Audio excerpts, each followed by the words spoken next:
Todo era un caos en diciembre del 2001, en buena parte del país y también en Entre Ríos.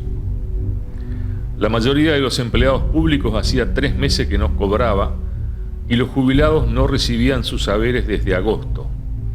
No había dinero en plaza y el Estado solamente emitía bonos federales que eran aceptados en pocos supermercados. Tenemos hambre, repetía la gente en cada uno de los lugares a los que iba a pedir algo para comer.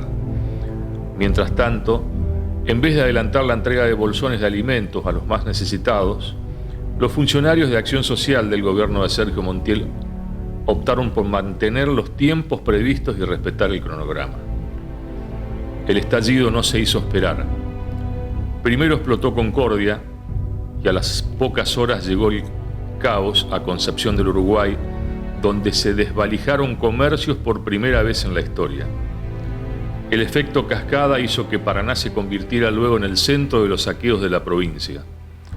Algunos pudieron entrar y llevarse comidas de esos supermercados que nunca quisieron aceptar federales. Otros recibieron solo balas de goma y gases lacrimógenos de los mismos policías que el día del estallido cobraron un alto porcentaje del salario de octubre. La reacción no se produjo solamente en las capas más humildes, sino que abarcó también a sectores sociales algo superiores.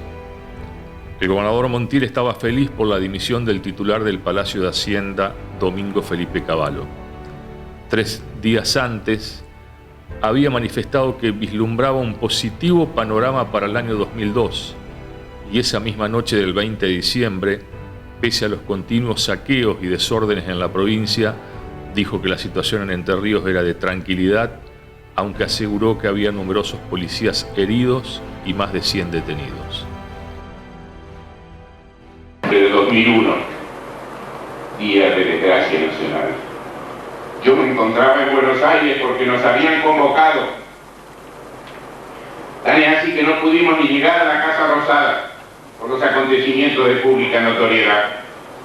Sabíamos que desde Concordia se estaba manipulando la cuestión, que había comenzado con un negocio cuyos dueños ya no estaban acá, pero que tenía mercadería dentro. Un mercado, un supermercado. Y alguien los incitó a entrar. Y qué casualidad, los síndicos no estaban. El abogado de la causa, el juez de la causa tampoco estaba. Entonces alguien los impulsó a que entraran y se llevaran las cosas. Y ahí empezó un avance total. Uno de los sectores más castigados de aquel momento por las políticas que habían venido siendo implementadas y que tuvieron su implosión, todo ese plan económico que venía con ese Cavallo, ejemplo de continuidad de políticas, ¿no? Un Cavallo de la dictadura militar, que había estado con Menem y que después termina estando con De la Rúa. Y en la provincia exacerbaba absolutamente toda la situación de desquicio con el retraso de los salarios, los federales. Entonces era casi de cajón que ocurrieran hechos de extrema tensión, ¿no? Así que en el 2001 a nosotros nos tocó ser uno de los, quizás de los más activos, en primer lugar por ser de los más castigados, en la confrontación contra el gobierno que nos había llevado a esa situación. En ese marco es donde se producen hechos de conflicto, de represión y de muerte. Es decir, que estos hechos fueron de mucha gravedad. El contexto, creo que todos los recordarán, un contexto de no pago de salarios en federales, que eran una moneda absolutamente depreciada,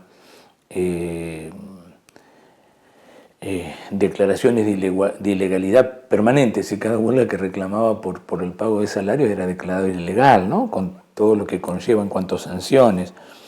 Y fundamentalmente porque hubo todo un accionar en esos días, un accionar represivo, que muy complejo, digamos, pensándolo a la distancia, el tener que manejarlo en el equilibrio justo de la protesta, del reclamo, también sabiendo lo que se llaman, algunos le llaman, ellos le llaman operaciones de inteligencia, ¿no? Que de inteligencia tienen poco, pero de perversidad tienen mucho. Donde recuerdo con mucha claridad que esos sucesos que después se transforman, digamos, en estos hechos trágicos, tenían como protagonista, por ejemplo, a funcionarios provinciales. Recuerdo a Londra, que era secretario de Acción Social, en donde frente a los saqueos que ya habían empezado incluso unos días antes, ¿no? O habían empezado con Concepción de Uruguay, Concordia, acá en Paraná, que les prometían a la gente que iba a llegar ayuda. Y esto era, vengan a la tarde era vengan a la noche era el otro día. Evidentemente era una acción clara de provocación. Entonces es una situación muy, muy extraña, en donde por un lado alentaban, ¿no?, a que la gente fuese, porque la gente iba así, y por el otro lado reprimían, ¿no? Pues es una situación muy perversa. Y ahí se dan estos hechos terribles. Bueno, era una época tal cual, había una gran conflictividad social, política y económica. Digamos, la tensión en aquel momento se la visualizaba, no en la magnitud en cómo estalló. Yo parto de la base con la seguridad plena que cuando estalla el problema en general en el país, que esto fue el 19 de diciembre, no fue producto ni de la espontaneidad ni de la casualidad, sino que fue algo absolutamente planificado. Es imposible que en el país, en el mismo día, en distintos lugares geográficos, estallen así, simultáneamente, saqueos, que era lo que se visualizó. Nosotros manejábamos alguna información del día anterior, porque en realidad el día anterior, ya en Concepción del Uruguay, que es uno de los primeros lugares donde hay problemas, llegó alguna información de que había viajado gente desde Concordia y que había como una instigación a producir saqueos, sumado a un estado de necesidad real, porque la gente no estaba bien. Teníamos un indicador de pobreza de un 38,7%, ¿sí? Entonces la situación era conflictiva, era difícil. En ese marco fue que tuvimos los acontecimientos del 19 y del día 20.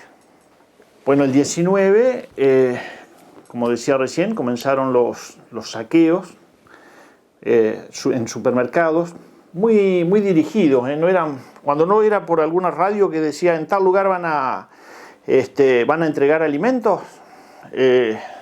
En Uruguay, por ejemplo, era uno que iba con una moto y marcaba dónde había que ir. Entonces la gente iba donde había gente con necesidades y había gente que iba a producir lo que en realidad se estaba buscando.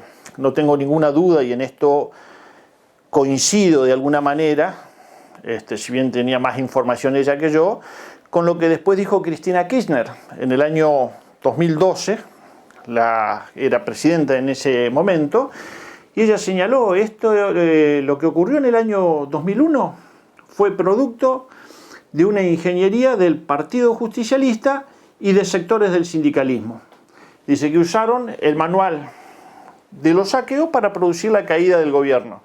O sea, esto de alguna manera confirma lo que nosotros pensábamos, que habíamos estado enfrentando un proceso de destitución de un mandato, en aquel momento el de Fernando de la Rúa. Aquellos días fueron muy particulares, porque había una conmoción en el país que atravesaba toda la estructura social, pero sobre todo los poderes del Estado. Había un cimbronazo con los poderes del Estado. Hubo una frase que se impuso en esos días, que era el que se vayan todos. Había fuertes manifestaciones populares y el que se vayan todos era la consigna que atravesaba la sociedad. En ese marco había se dieron asaltos a supermercados, pero no solamente asaltos a supermercados, sino que en Paraná se dieron peticiones que se hacían a los supermercados, y los supermercados, por ejemplo, uno en calle San Juan, bueno, en el caso de otro en calle Larramendi, lo que hacían por ahí era hacer como donaciones para evitar la invasión adentro de los supermercados. Se agolpó gente en calle San Juan, un medio local, yo creo que con una alta dosis de irresponsabilidad, decía que ahí estaban dando cosas. Entonces mucha gente del barrio Macarone fue y se agolpó en calle San Juan. Llegó de la Rúa, vino el famoso blindaje. En ese momento entendamos que cuando se hace el blindaje no había ni bolsones, ni un mango, ni se podía vender basura, nada. En el medio de eso se hace un paro nacional de la CGT el día 13 de diciembre, hay una sucesión de conflictos. Comienza el día 18 en Paraná, yendo trabajadores del Hospital San Martín a Hipernorte y calle Irigoyen. Ahí nos concentramos con todos los desocupados. Nosotros sistemáticamente todos los fines de año pedíamos comida a los supermercados por nota. En aquel entonces todos los supermercados que había todavía en su momento con patronales o dueños locales nos daban, pero esa vuelta ya la concentración había llegado, ABU había vendido, Moina había vendido, por lo tanto una situación desesperada. Y bueno, el día 19 se concentró frente al Hipernorte de calle Irigoyen, y como reguero pólvora se hizo en casi todos los supermercados. El gobierno en ese momento, segundo gobierno Montiel, quería negociar la entrega de 500 módulos alimentarios a 5 cuadras del supermercado Abut.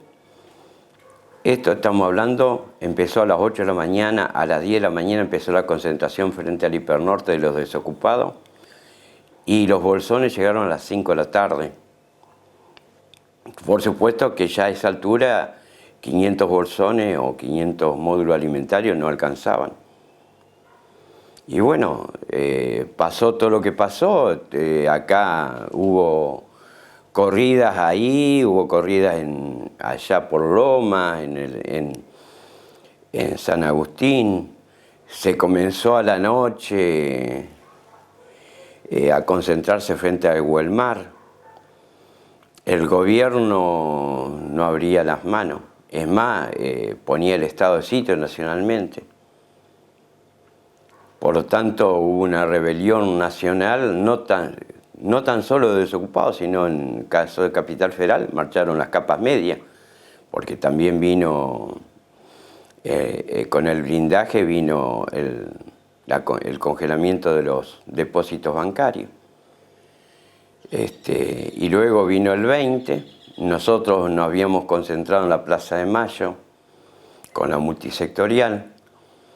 Pedimos una audiencia a Barisco, nos recibió Barisco, pedíamos bolsones para llevar en ese momento a Macarone, porque se había ido de Macarone al Hipernorte de calle San Juan.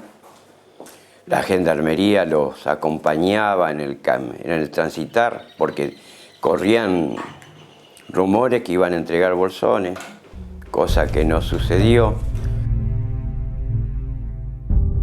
Hasta el 10º piso del edificio donde vivía Sergio Montiel, en pleno Parque Urquiza, no llegaba el sonido seco de las itacas de los policías reprimiendo en los supermercados, aunque tal vez desde lo alto el gobernador podía apreciar que los fogonazos en la zona de Walmart no tenían relación con la cercana fiesta navideña.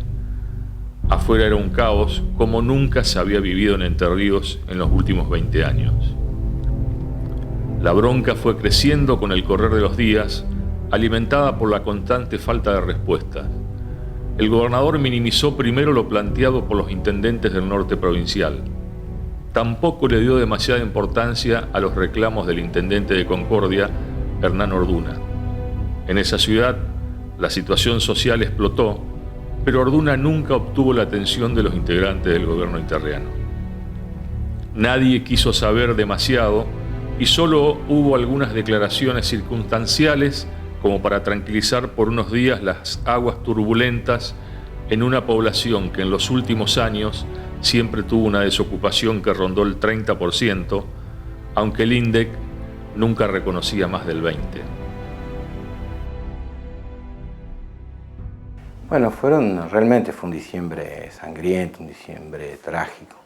Son de las horas más aciagas, más oscuras que vivió la provincia de Entre Ríos. Lo que uno recuerda es, en principio, digamos, a una cantidad, digamos, de la pobreza, la extrema pobreza que había, la falta de trabajo, los federales, los trabajadores cobrando sus salarios en una moneda local que casi no tenía valor o estaba desvalorizada, es decir, con situaciones muy graves desde el punto de vista socioeconómico.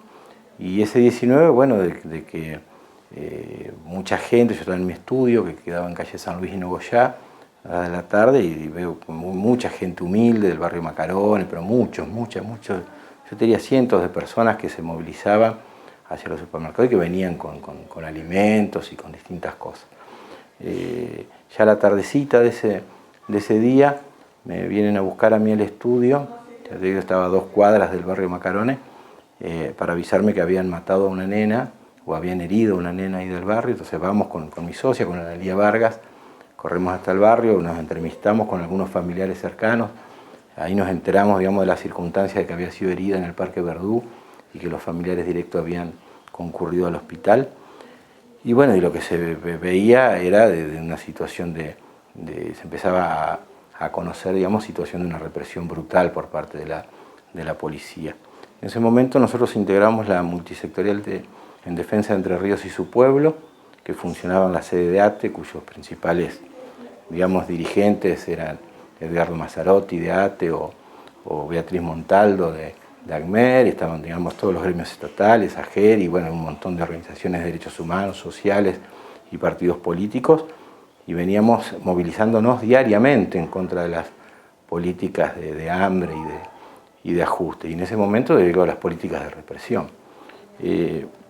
Fue tan fuerte, digo, la situación que se vivió, que yo ese 19 como abogado de derechos humanos empecé a concurrir a las comisarías, en particular a la comisaría Quinta, donde en forma salvaje, absolutamente arbitraria y masiva, detenían ilegalmente a chicos, a nenas, a personas ancianas, las golpeaban, y bueno, no había ningún tipo de recato por nada, digo, incluso a mí como abogado me golpeaban, te empujaban, y esto sucedió en todas las comisarías y en las distintas calles de la ciudad de Paraná.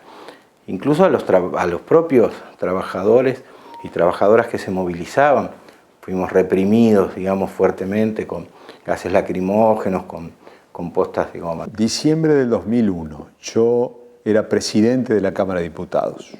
Había sido electo en julio de ese año, era la primera vez que yo era diputado provincial y bueno, habíamos tenido un año durísimo, el 2001, a partir de julio, en donde la provincia había entrado en cesación de pagos.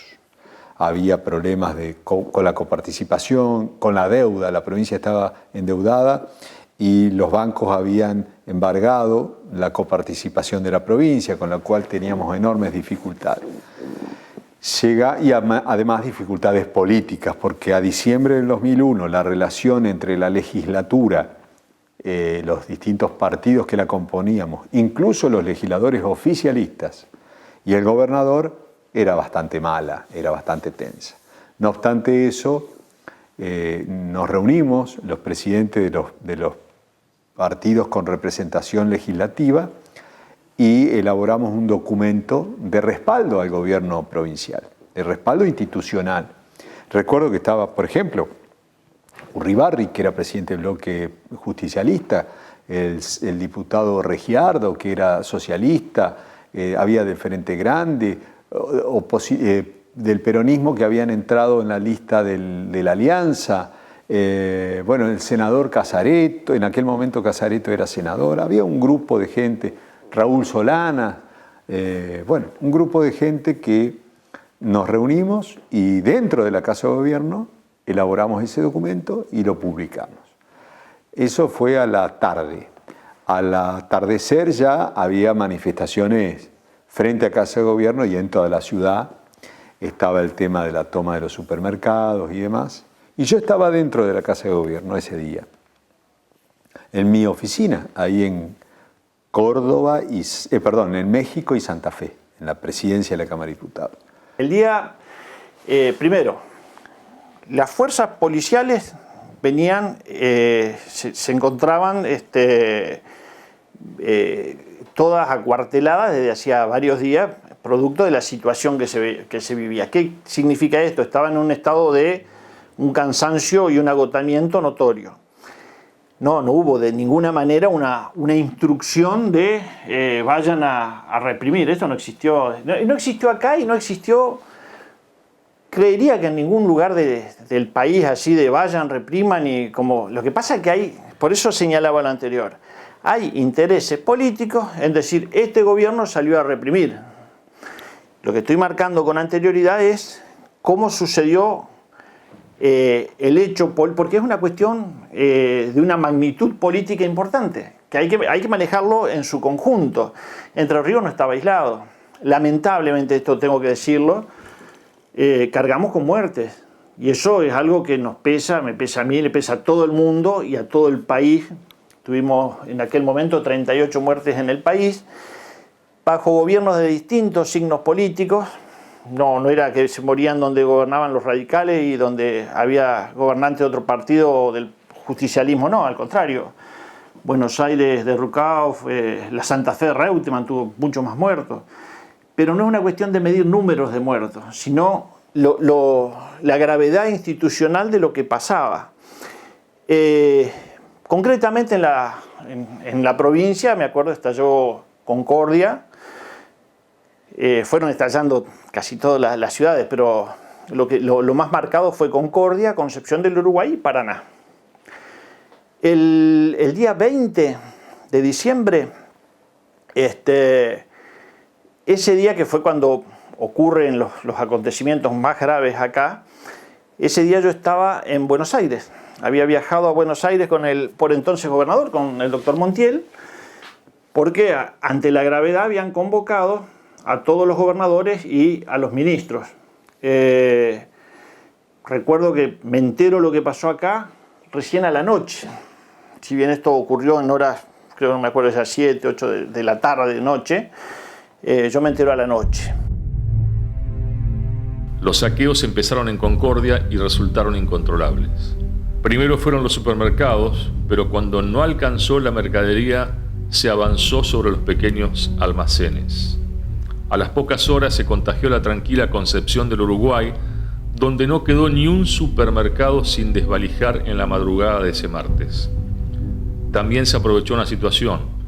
Buena parte de los policías estaban vigilando el corte de la Ruta 14, donde protestaban los productores a los que el gobierno tampoco quería escuchar. Prefectura Naval y Gendarmería Nacional tuvieron que hacerse cargo del control de la ciudad por expresa solicitud del intendente José Eduardo Laurito, que horas antes de los saqueos había pagado los sueldos de noviembre, es decir, con menos atrasos que el gobierno provincial. Gualeguaychú no estuvo al margen, pese a las cuentas equilibradas y a veces superavitarias que logró su jefe municipal, Emilio Martínez Garbino. Las concentraciones se produjeron en los supermercados de la cadena norte. Hubo balas de goma hasta que a los policías se le terminaron las municiones. La instancia de negociación hizo que se entregaran 350 bolsones de alimentos, aunque casi 9 horas después de los hechos. Pero hubo un grupo que no quiso transar. Fueron los que llegaron hasta la zona céntrica de la ciudad y rompieron varias vidrieras, por lo cual terminaron 30 personas detenidas y cerca de 10 policías heridos. Más allá de los dichos de Montiel, La espontaneidad de los intentos de saqueo y de los saqueos en sí fue una constante en Paraná. No quedó supermercado sin gente en la puerta pugnando por ingresar. Hubo una característica común. En ningún momento apareció dirigente o funcionario alguno para mediar en las situaciones. Tal vez temían algún tipo de reprimenda, ya que los hombres de la clase política fueron los más fustigados a la hora de buscar responsables. ¿Por qué no abren fuentes de trabajo? ¿Por qué no abren fuentes de trabajo? Porque a nadie le gusta ir a romper una vidriera. A nadie le gusta ir a robar un paquete de fideo. Todos están capacitados, todos estamos capacitados para trabajar. Pero ¿qué pasa? Que no solamente el gobierno provincial, sino el gobierno nacional, son ellos que tienen que resolver este tema. ¿Qué van a esperar? En cada uno de los supermercados, primero se le prometía a la gente que si tenía paciencia iba a llegar de un momento a otro un camión del Ministerio de Acción Social de la provincia para entregar bolsones de alimento. La información de los bolsones siempre la comunicaba personal policial a cargo de los operativos de control que se hacían, pero la mercadería nunca llegaba. Los hombres del oficialismo, de alguna manera, se despreocuparon y dejaron el problema para la resolución de los supermercados, donde no existen gerentes zonales, sino que por pertenecer a grandes cadenas, simplemente se reciben órdenes desde Buenos Aires o de Rosario. En algunos casos, la actitud omisa sonó a vendetta.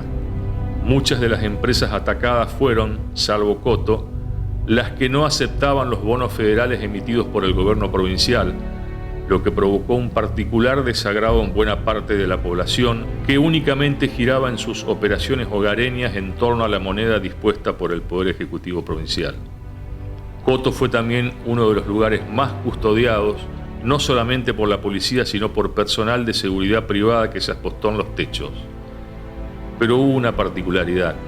La mayoría de los empleados hombres, a puertas cerradas, estaban provistos de largos palos para resistir, si era necesario, ante cualquier ataque externo. Al poco tiempo, fueron despedidos más de 20 trabajadores del mismo supermercado por el plan de ajuste. El supermercado que menos problemas registró fue Plaza Vea, de la cadena Disco. Apenas se emitieron los bonos federales, la empresa firmó un acuerdo con el gobierno para venderle al público con las letras entrerrianas y lograr un rápido cambio por pesos. Claro que nadie controló el sobreprecio aplicado en cada uno de los productos de góndola, pese a que lograban convertir los bonos a las pocas semanas. El hecho motivó incluso que surgieran versiones sobre las supuestas relaciones de negocios de algunos hombres cercanos a Montiel con los dueños del supermercado, lo que explicaba algunos privilegios. La policía contuvo buena parte de las avalanchas en busca de comida, pero en algunos casos miró para otro lado, tal como sucedió en el supermercado norte de Avenida Don Bosco, donde familias enteras ingresaron y se llevaron la totalidad de la mercadería de las góndolas y los depósitos. No pudieron avanzar demasiado en Walmart, donde ayudó el cerco perimetral que fue tumbado en gran medida, como así tampoco en los hermanitos de la intersección de las calles General Galán y José María Paz. Ese lugar, ubicado en pleno corazón del barrio San Agustín, se convirtió en uno de los más conflictivos. En principio, habían aceptado el acceso de la gente para retirar comida, pero la sorpresiva irrupción de una bandita de muchachones, comandada por un conocido delincuente, rompió los códigos y por ende fueron sacados a los tiros limpios por el personal policial apostado con itacas y balas de goma. La situación se puso tensa cuando la banda se replegó y comenzó a reproducir una verdadera lluvia de piedras, algunas de las cuales terminaron de destrozar los vidrios del supermercado, donde también se apostaron policías y efectuaron numerosos disparos desde adentro. La gente utilizaba como escudo cada camión que pasaba por la esquina para así atacar. Muchos formaron una barricada y no tenían problemas en orinar los gases lacrimógenos cuando llegaban al terreno delimitado. La Guardia de Infantería, todos con chalecos antibalas, reprimió con disparos de gomas y gases, mientras toda la situación era controlada por el helicóptero Bell Ranger de la policía. Por lo menos en esa zona, los uniformados trataron de moverse con cuidado, Se reprimía el ataque solamente y siempre con balas de gomas a una distancia superior a los 60 metros. La única excepción la constituyeron las actitudes alocadas e inconcebibles de integrantes de la División de Investigaciones de la Policía, quienes cada tanto pasaban en un Fiat Duna color rojo y efectuaban disparos sobre la muchedumbre. Incluso, cerca de las 22:30 de ese 20 de diciembre, cuando sus propios camaradas estaban negociando la entrega de bolsones, descendió uno de los agentes de Civil de Investigaciones y comenzó a gatillar sin control y a corta distancia, desde calle Galán, sobre hombres, mujeres y niños, y no dudó en hacer alarde de su actitud. La negociación no avanzó más, producto de irracionalidades de parte de algunos activistas que rompían vidrios mientras se trataba de lograr algún acuerdo, como así también de determinados policías que utilizaban su arma con una impunidad inconcebible sin importar quién estaba delante. Muchos de esos activistas no eran vecinos barriales, sino infiltrados de la propia fuerza que estaban allí para fogonear los saqueos y justificar la represión indiscriminada. La noche siguió entre corridas. Paraná era lo más parecido a una ciudad sitiada en la madrugada del jueves. Autos y carros policiales iban y venían por diferentes barrios detrás de los saqueadores que, ante el control de los uniformados en los grandes supermercados, optaron por atacar los pequeños comercios. Hubo mucha bala de goma, especialmente en inmediaciones al puente de Avenida de las Américas. Varios policías estaban agotados de tanto gatillar. Seguramente nunca en su vida efectuaron semejante cantidad de disparos. La mayoría no dormía desde la noche del 18 de diciembre. Estaban mal alimentados y un gran lote de agentes provenía del interior. Pero empezaron a aparecer las otras víctimas, las reprimidas y asesinadas. El golpeado barrio Macarone fue el primero en estar de luto. Ese viernes 21 de diciembre a las 3:30 de la madrugada, el joven padre recibió el cuerpo de su niña y casi se descompuso de dolor. Como consecuencia de la bala calibre 9 milímetros que le atravesó la cabeza y por la autopsia realizada en la morgue de Oro Verde, el rostro de la chica estaba morado. Eloísa Paniagua había cumplido 13 años hacía poco más de 5 meses. Su pequeño cuerpo tenía aún las manchas de sangre en el pantalón gastado y en la remera blanca de hilo. Entre sollozos y preguntas sin respuestas, la chica fue llevada hasta su pequeña casa, casi pegada a la barranca, en el conocido barrio paranaense donde a diario conviven la marginalidad, el hambre, el dolor y el desempleo. El olor a muerte impregnó de nuevo las paredes de la vivienda. 2 años antes se había ido la madre de Eloísa como consecuencia de un cáncer y la pequeña se hizo cargo de sus 5 hermanitos de entre 3 y 5 años. Su padre miró el cielo como pidiendo compasión y buscó desesperado algunos ojos cómplices que esta vez no pudo encontrar. No fue como antes cuando las lágrimas de Eloísa le dieron la fuerza suficiente para sepultar a su joven mujer, Rosa Valenzuela, y seguir adelante. En la radio Almará, cuando empezaba Almará, creo que tenía poco tiempo Almará en el de la radio. Y fue una falsa alarma esa vez que decían, ya todo, el barrio entero, esa vez. Fueron muchos pibes chicos, ¿sabes? Muchas. Y bueno, y pasé, volvimos, me acuerdo que fuimos 2 veces. Y volvimos de nuevo, y después decían que le iban a dar bolsón y nada que ver, volvimos de nuevo. Y después ya fueron todos casi eran todos esos chicos, eran 13, 15, 16 años, que fueron todas partes. No, bueno, nosotros le iban a dar que fuimos todos varones grandes, toda gente grande, ¿no? Fuimos por el otro lado, que le iban a dar para que repartamos, decían supuestamente lo que les dispara ahí. Y bueno, y pasó eso, un caso. Y estaba ese caso acá, estaba bravo el barrio, esa vuelta, por el tema que no dejaban salir a nadie, la policía. Hasta el momento lo encontramos la segunda vez que salieron los 2 de supermercado, 2 gentes de supermercado, un peón y un gerente, más o menos, digamos. Pero hablamos con todo, por el trabajo con los grandes. Y bueno, le dijeron que aguantemos un poco, que lo iban a trasladar algo a la gente. Además, nosotros le pedíamos que le dieran a las mujeres, más a todas las mujeres grandes que iban ahí. Y bueno, quedamos de esa manera, así. Y después lo vinimos todo tranquilo, que no estaba la policía, por supuesto, presente. Y bueno, cuando después, ese caso fue como las 11:30 por ahí, que supuestamente escuchaban en el radio del Mará, que sí, que vayan, que ya estaban preparados los bolsones, que iban a dar bolsones por personas, las más mujeres grandes que el caso ese. Y bueno, y llegamos ahí al portón, me acuerdo que estaba por acá atrás, que estaban haciendo el portón por Plumerillo, creo que esa calle es la que corre así. Y bueno, ahí empezaron llegamos bien y bueno, que iban a, dijeron que aguantemos para otro día, vio y ya el tema estaba bastante bravo ya. Pero nosotros no sabíamos nada del caso de que ella, nosotros sabíamos que ella te quedan tocar en el parque. Todas las pibes, mujeres, que no, fuimos todos varones, éramos como 20 varones grandes, gente grande, ¿va? Y bueno, empezaron a discutir y ya agarraron, me acuerdo que estaba, un hombre comisario, no me acuerdo que era, el que estaba acá no estaba, que no era muy querido, no estaba, no era muy querido creo que sí, no me acuerdo el apellido, y era bastante agresivo para la gente de acá. Y bueno, y ahí empezaron y ahí empezó la discusión y ahí empezaron a empujones, pero éramos todos grandes, sabíamos lo que estábamos, y pasaba algo, éramos todos grandes, pero no sabíamos. Y bueno, ahí lo corrieron, no dejaban volver al barrio nosotros, a todos los grandes, eran todos muchachones grandes, gente grande. Y bueno, lo metimos en el parque, acá en el parque paseo. Y después escuchamos unos gritos de mujeres y lo volvimos todos por San Juan. Y bueno, ahí ya agarramos piezas, cosas ahí. Y cuando entramos al parque, nosotros entramos con la orden y no dejaban de entrar al parque, no sabíamos por qué no sabíamos por qué no lo dejaban de entrar al parque a nosotros. Y una vez lo gritó, balearon un pie, no sabían el nombre de nadie.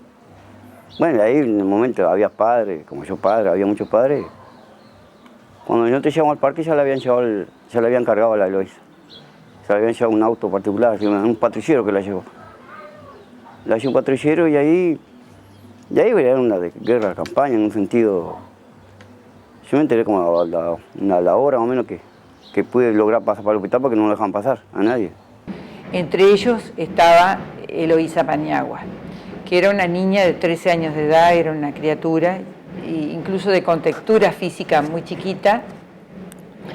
Se produce una corrida de la policía para evitar que la gente entrara al supermercado, y en esa corrida la inmensa mayoría de las personas que estaban allí eran del barrio Macarone, entonces por distintos caminos llegan al barrio Macarone.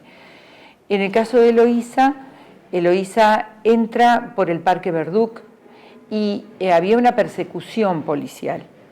En el caso de ella, las personas que disparan contra Eloísa era un personal de la comisaría octava.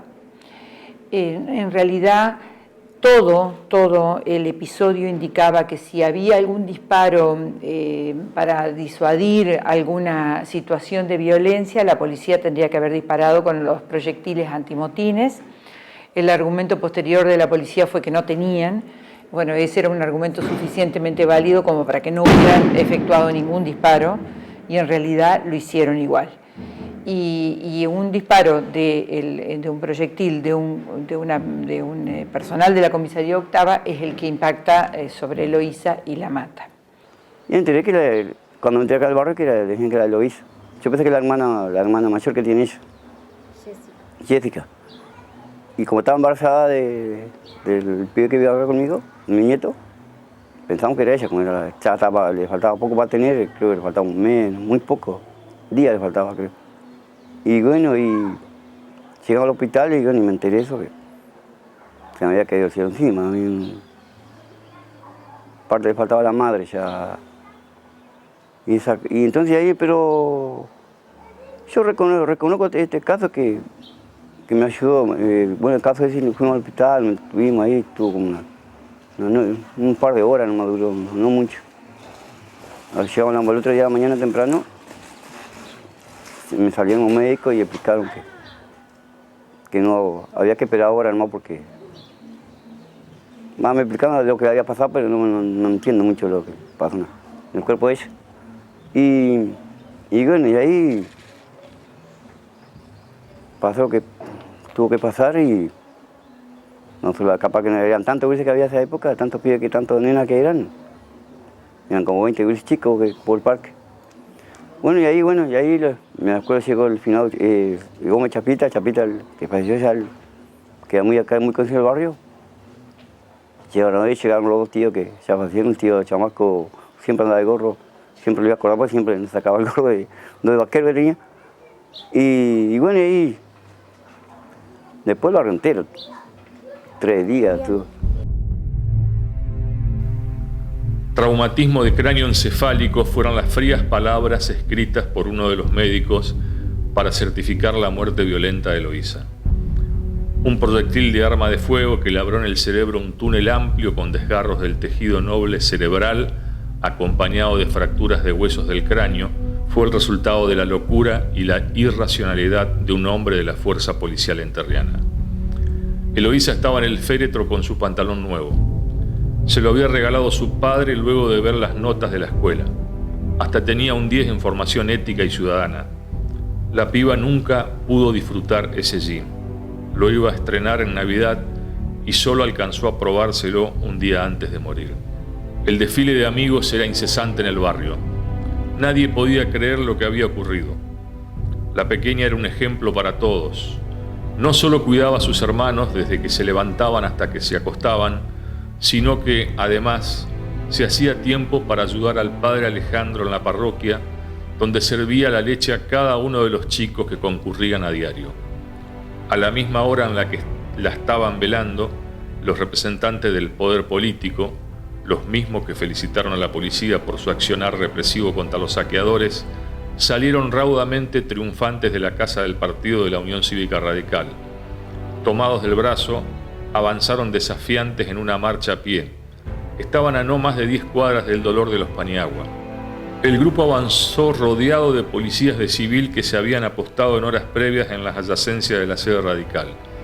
Montiel hizo la marcha hacia la Casa Gris, como dijo en la rueda de prensa, en defensa de este partido, de este gobierno, esta democracia, estas instituciones. En aquel momento lo que me entero es que había gente que teníamos muertos en la provincia. ¿Qué es lo que pedimos? Inmediatamente que se investigara qué era lo que había pasado. Son circunstancias distintas, ¿no? Lo de Romina Iturrain es una bala perdida, donde mucho tiempo se ha imputado que es de la policía porque era 9 milímetros. Yo digo, bueno, a ver, pues no digo que no sea, porque nadie sabe realmente de dónde partió esa bala. Sí digo que nosotros pedimos y se hicieron los peritajes de todo el personal que estaba en la zona de Walmart respecto de las armas que se usaron, la bala, y ninguna dio un resultado positivo respecto a la bala que causa la muerte de Romina. Entonces, no hay un arma que se perdió tampoco. Digamos, eran, supongamos, 10 policías, había 10 armas. No había 9. Entonces, pensar que solamente las armas de 9 milímetros las puede tener la fuerza de seguridad es un horror.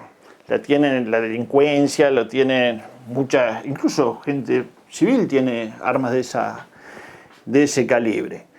El otro caso, el de la chiquita Paniagua, que ocurre en el Parque Verdú, que en definitiva es producto de una radio que empieza que se iban a entregar alimentos. Bueno, la gente corre al lugar. Y después un policía que indudablemente pierde la razón, ¿no es cierto? Pues lo que hizo es terrible.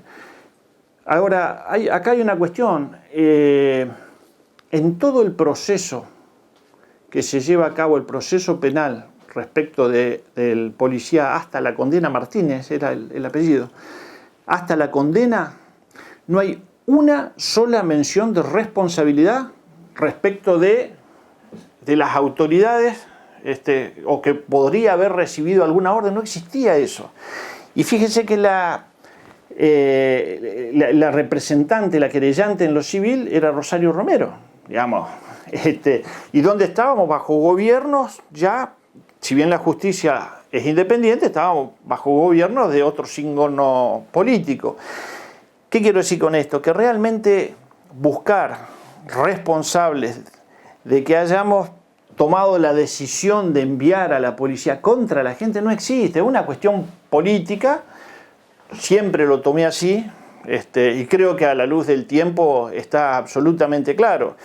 Se miden las cosas de distinta manera.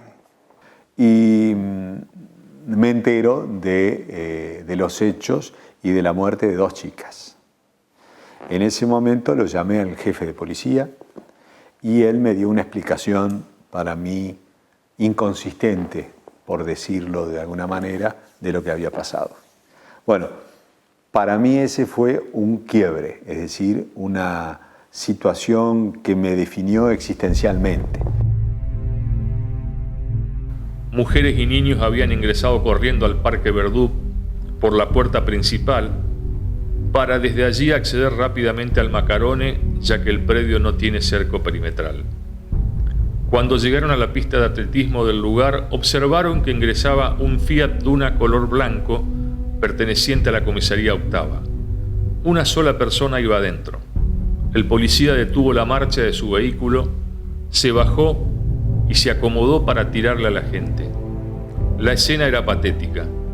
El uniformado estiró su brazo derecho, lo sostuvo con el izquierdo y comenzó a apretar el gatillo de su pistola reglamentaria como si estuviera en una práctica de tiro al blanco.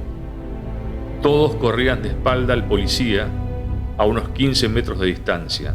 Había que llegar a la barranca, ubicada a no más de 10 metros, y saltar para salir de la línea de fuego. Eloísa dio algunas volteretas, consecuencia del impacto, se precipitó de boca y no se movió más. Se había retrasado un poco esperando a su hermano Brian. El cuerpito de Eloísa quedó desparramado sobre la pista de atletismo en proximidades al cajón de salto. Su tío Lázaro, que los había acompañado en el trayecto ya que no siguió la estrategia de los hombres del barrio, fue el primero en llegar a socorrerla. De hecho, según su cálculo, la bala rozó su frente y luego hirió de muerte a Eloísa. Cuando la dio vuelta, se encontró con el rostro ensangrentado de la niña. Le salía sangre de la parte superior de la cabeza y también por la boca. Eloísa falleció a las 8 de la noche de ese jueves 20 de diciembre. Ese mismo día murió Romina Iturain, de 15 años, quien fue alcanzada por una bala perdida en la zona de Walmart. Allí la policía reprimió duramente los intentos de saqueo que se repitieron en buena parte de los supermercados de Paraná y la provincia. Y en el comité provincial sabían de las 2 muertes antes de realizar la cuestionada marcha política hasta la Casa Gris. Muchos custodios estaban ubicados en los techos, provistos de armas largas. Nadie tomó conciencia de que en las inmediaciones había una verdadera batalla campal. En la zona estaban desplegados más de 100 efectivos de diversas comisarías, el Comando Radioeléctrico, el Grupo de Operaciones Especiales, la Policía Montada e Investigaciones. Era el operativo de mayor magnitud desarrollado en un sector de Paraná y se le sumaba la seguridad privada de Walmart, conformada por un total de 17 personas pertenecientes a la empresa Segucar. Cerca de las 15:30, alguien dio la orden de reprimir.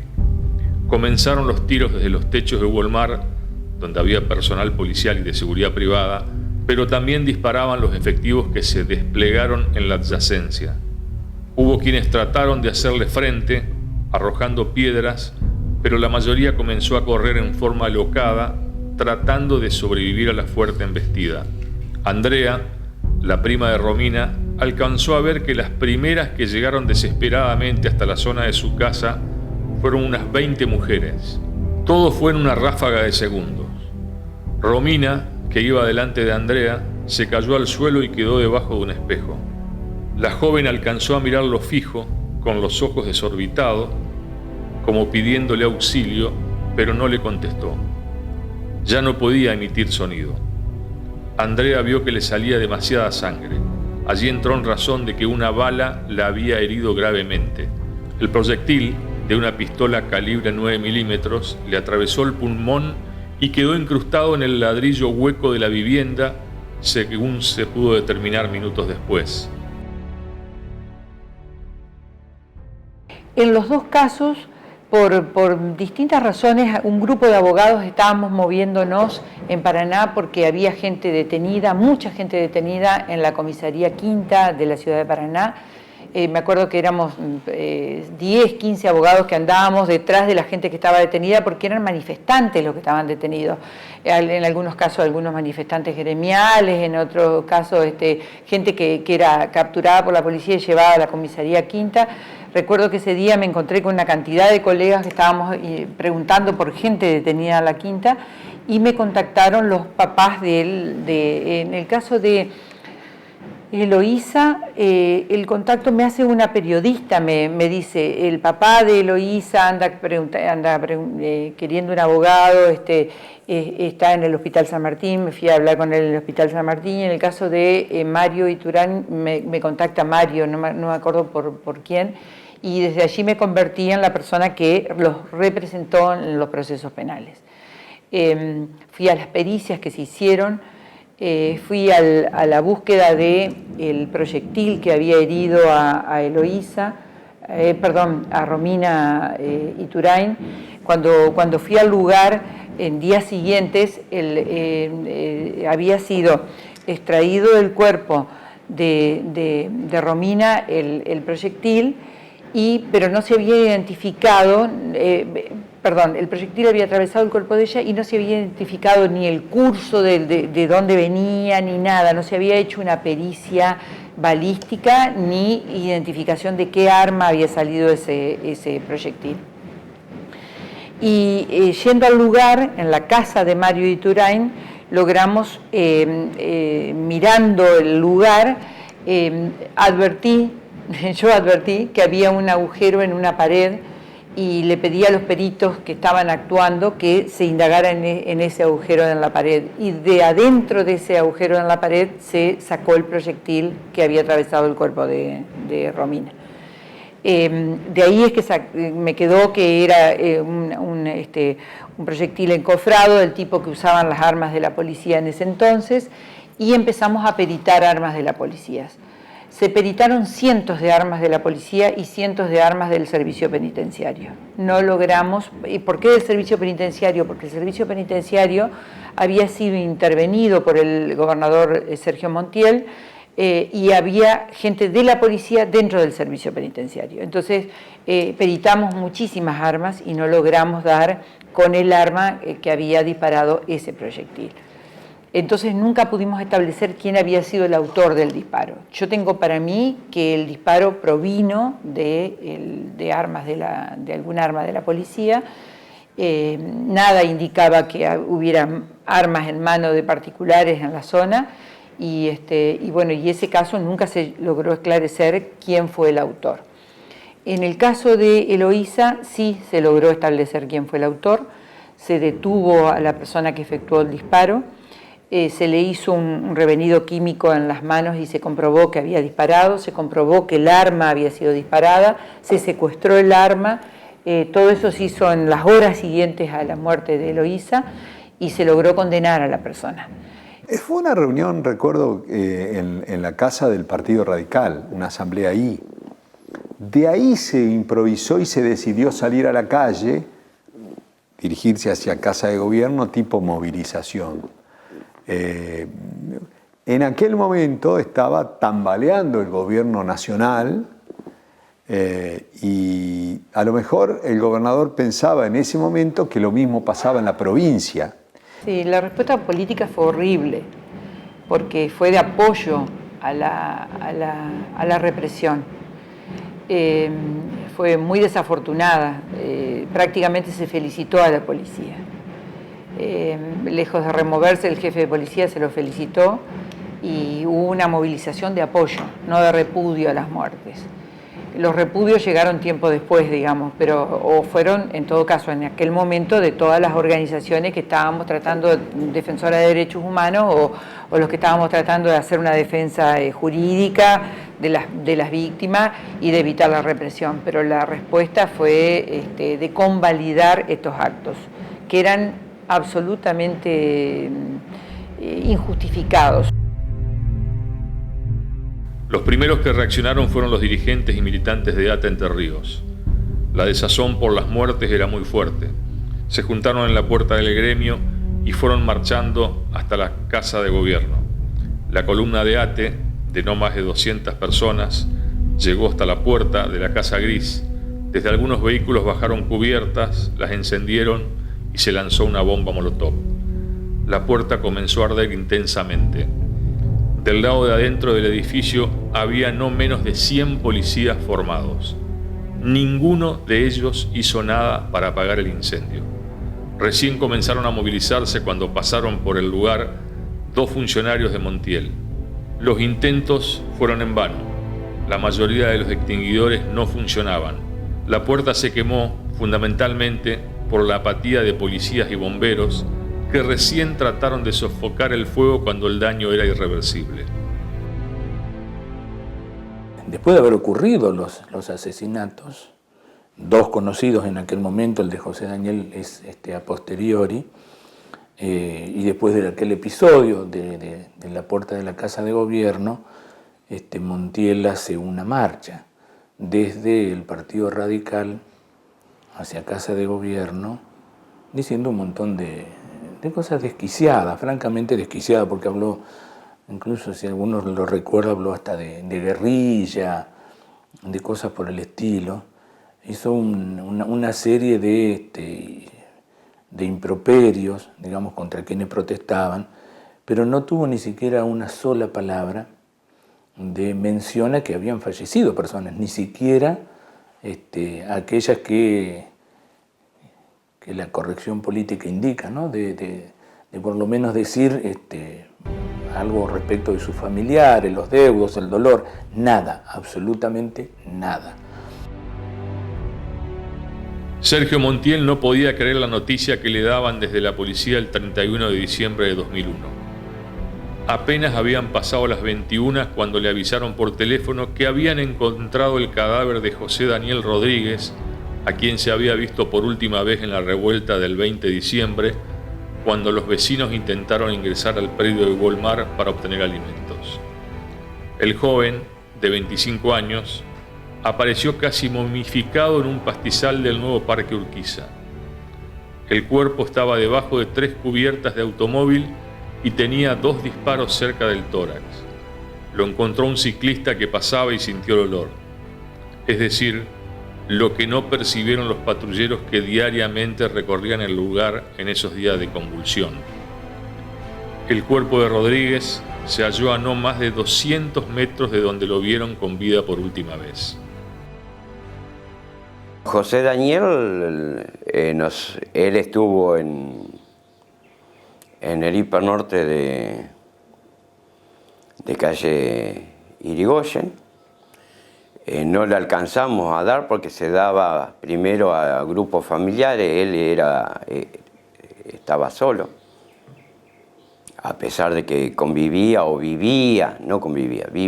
en esa casa con Karina Salcedo, que tenía varios chicos. Él llevaba, cuando conseguía bolsones, llevaba a la casa de ella para esos chicos. José Daniel esa noche estuvo hasta las 5 de la tarde que repartimos los módulos alimentarios ahí en el hipernorte, y de ahí se fueron. Pasaron por el hipernorte calle Ichahue y después se terminó allá en Güelmar. A la noche nosotros nos movilizamos a la Casa de Gobierno, que fue cuando se terminó con el tema de la puerta. La policía estaba reprimiendo en todos los barrios. Cuando sucede lo de Casa de Gobierno, toda la policía, la infantería, vuelve para la Casa de Gobierno. Ahí es la última vez que lo vemos a José Daniel, por lo menos yo. Y después de eso, digamos, todas las noches o todas las tardes se concentraban frente al Güelmar. El día sábado, aparentemente, fue la última entrega de alimentos por parte de la provincia frente a las puertas de Güelmar, y la última corrida, en el cual es cuando nosotros sabemos que lo matan a José Daniel, es el día 22, aparentemente, a la nochecita, que había más o menos 1.000, 2.000 personas en la República de Siria. Lo corren, él baja por Humito, en Humito lo sigue un móvil policial supuestamente de la Quinta. Estaban corriendo con otro muchacho, tiran un itacazo, le dan a José Daniel, y ahí lo levantan herido, según las declaraciones del compañero que iba con él, y lo suben a esa, creo que una Isuzu, una Toyota de la Quinta. De ahí, digamos, llega nosotros el día 25 nos juntamos en La Floresta, en el cual nos juntamos con todos los compañeros de esa zona. Muchos habían disparado a la isla, muchos decían que estaba en la Quinta. Nosotros presentamos una habeas corpus y parece que en los ingresos de la Quinta no está. Todos hablaban de un muerto más en el barrio, ahora nadie sabía quién era. Estábamos esperando información de los que se habían ido a la isla o que se habían ido para escondido. Y bueno, el día 30, 31, ya no me acuerdo si fue el 30 o el 31, nos enteramos que Antematen nos avisa que habían encontrado un cadáver cerca de Güelmar, tapado con gomas de auto, y bueno, que aparentemente era el cadáver de José Daniel. Bueno, José Daniel estuvo desaparecido. Él, en su primer momento, el cuerpo no se sabía de que él había sido asesinado. Aparece a los días, a las pocas horas, su cuerpo muerto, tapados con gomas y con basuras en la zona del Walmart, digamos, lo que es el parque hoy Humberto Barisco. Y no sabemos qué fue lo que sucedió con exactitud, digamos, en qué momento la represión policial, está claro que producto de la represión policial, porque él participaba de esas movilizaciones, fue ultimado. Ahora, la verdad que no sabemos si fue secuestrado, privado de libertad ilegalmente y después asesinado, o murió y escondieron su cuerpo, lo que sí que en el momento no aparece.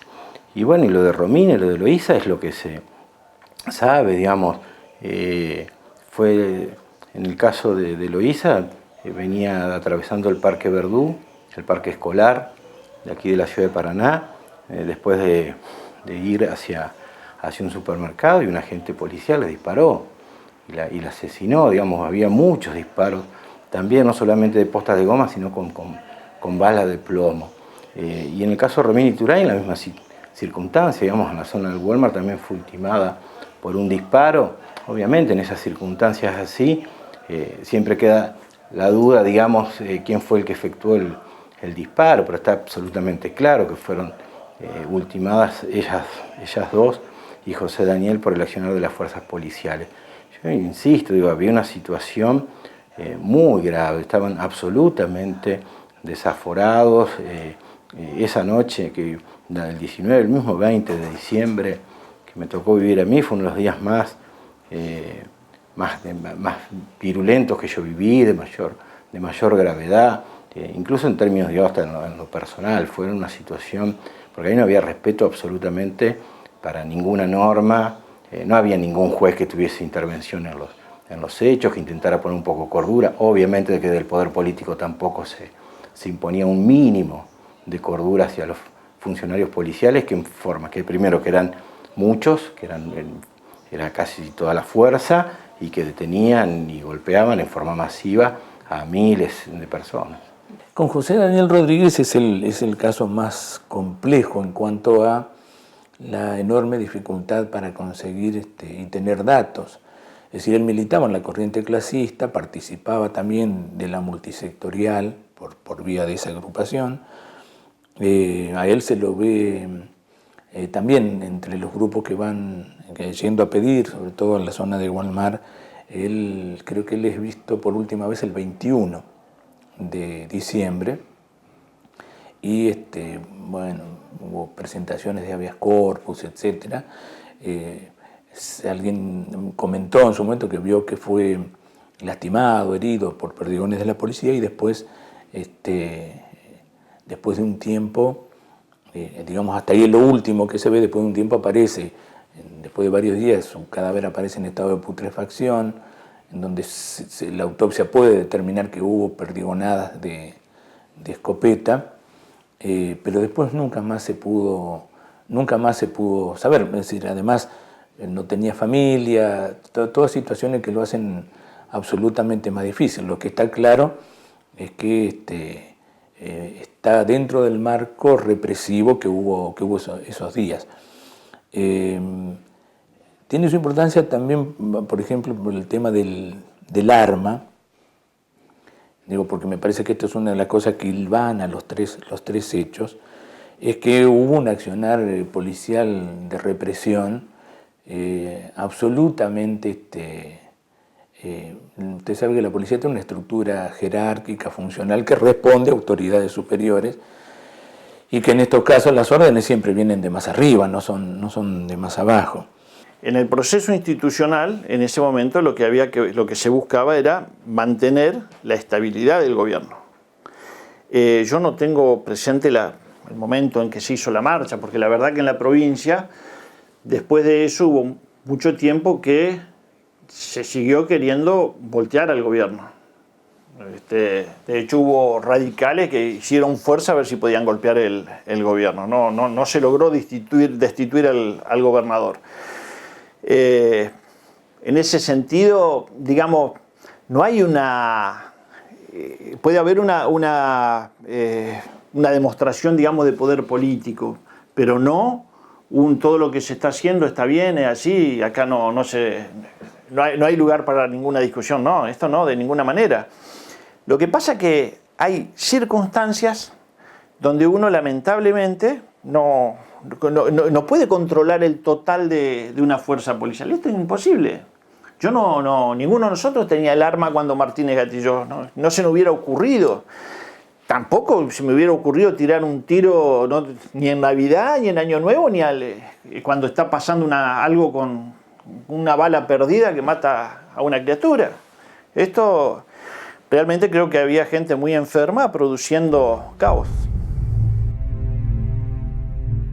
Las pericias demostraron que José Daniel recibió 2 balazos provenientes de una escopeta 1270, utilizada por la policía y también por personal de seguridad de Gualmar, y que los disparos se hicieron desde una determinada distancia, aunque en principio se pensó que habían sido a quemarropa.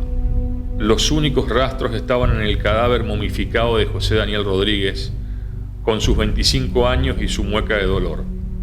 Ya no pedía comida con ese gesto. Tal vez imploraba algo de piedad, pero no lo escucharon, como tampoco oyeron a las otras víctimas del diciembre trágico del 2001. Hubo 3 muertes y una sola condena por el crimen de Eloísa Paniagua. Nunca más se avanzó en ámbitos judiciales y la impunidad volvió a ganar buena parte de la pelea.